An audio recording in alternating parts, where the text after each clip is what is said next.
everyone, my name is Mekayla Shellenbarger. I'm the flute instructor here at All-Star Music, and this is for BeInstrumental. So I'm making a video about how to maintain and take care of your flute over time. So in my last video I talked about how to put the flute together and the parts of the flute, so it's already pre-put together. For everyday use and just taking care of it, I have a shining cloth.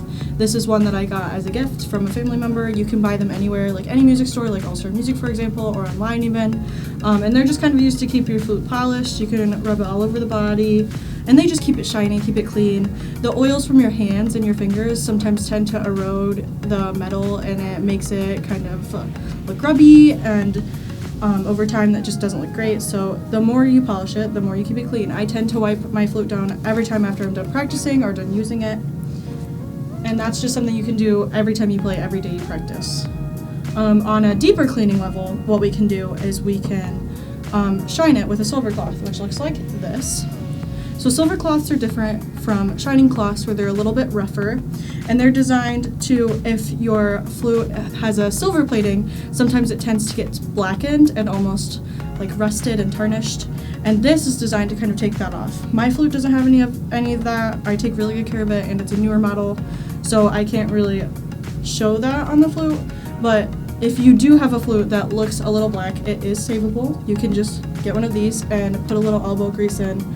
Not too much though, you don't want to harm the flute. And you just rub it down really good and get all of that tarnish off. And you may see a little bit of it come back on the cloth, so your cloth might not be as pristine when you're done, but that's normal, and that happens. So that's what a silver cloth does. And then on a deeper level, let's say you're taking your head joint on and off, and it's a little tough. You have to pull it extra hard or push it in extra hard and twist it. It shouldn't be that way. It should be very easy to pull in and take out. So if you are having issues with that, this is called cork grease. It looks like this. It looks like chapstick. The lid comes off just like a chapstick, and inside is grease. And what you can do is you put just a little bit on the flute, and then what I like to do is I will put the head joint back in nice and slow and kind of twist it around, and I'll wipe off the excess with my cloth to make sure that I don't have just extra grease all over the flute. And that'll help make sure that you putting the head joint in and taking it out is keeping it nice and clean, keeping it maintained. That way you're not hurting the head joint when you're pulling it in and out, or hurting the body when you're grabbing it and pulling it in and out, because these keys are very delicate. So, in talking about the head joint, most flutes come with this little tuning rod. It looks like this. What most people don't know, what my teacher had to teach me, is on this there's a little line here, you see? So this little line actually shows you where the cork should go. So if I put this inside of my flute gently, I'm not pushing it in, and rest it where the cork inside is resting, this line should be in the center of the embouchure hole. And that tells me that my cork is in the right place. If this is a little off one way or another, that could affect the tuning and the tone of your instrument. So at that point, I would not suggest fixing it yourself, as we are professional flute players, but we are not professional flute fixers, so I would take it into someone to have them fix it. But that's a good way to check it and make sure that everything is staying good and fresh inside of your flute. Now onto the body, like I talked about before, there are little screws and little springs inside, and if those get loose or too tight, it affects the sound of your flute, and it affects how these keys react. So these, when I push them, they spring right back up as they should. If your key is sticking like this, it's holding down after I lift it, or if maybe it's like not pressing down all the way, that's the point where you should check your screws.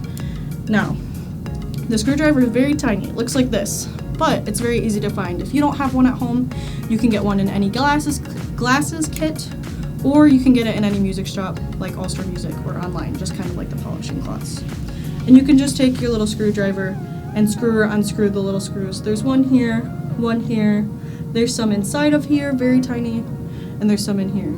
I would do this very carefully, and if you tighten them and untighten them and it doesn't fix, that's the point where I would, again, take it to someone professional. That's kind of the same idea with the foot joint. It kind of does the same idea with your screws here and here. The last little piece that I have is this little brush. Let's say I use my silvering cloth or just regular wear and tear, and it looks like the in between the keys are fairly gunky, or it just doesn't look as clean as I would like. I could take this little brush very gently, and I can put it in between these here and just clean this very, very gently. Because like I talked about before, it's a very delicate instrument. The pieces are very small, so you don't want to use a lot of force when you're cleaning, because that could hurt your instrument further. But if you do this nice and clean, nice and easy, your instrument should stay nice, and The more that we pay attention to these things, and the more that we do maintenance on our flute, the easier it is to play and the longer we can play them.